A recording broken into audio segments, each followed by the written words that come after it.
This is the newer 7-inch Bowens mount beauty dish, or standard reflector as some call it, and it comes with 3 different honeycombs that allow you to be able to shape the light, so any spill, any light that's going too far out, you can actually shape. So check this out. We're going to go ahead and go in the box and check out everything that came with it.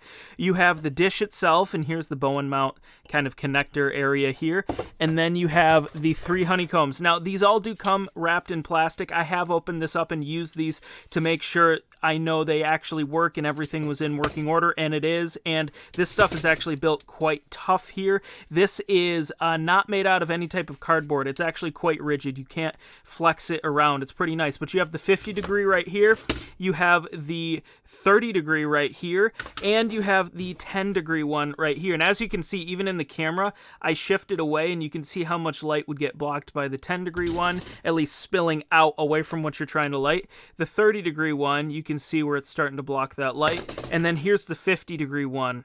All right, and there you are. That's everything that comes in the box here. I've been using this. I really like it. These insert right here, super easy. You just push them in and you're all good to go. When you need to take them out, you grab the pull tab and you pull. They work great, and I highly recommend this.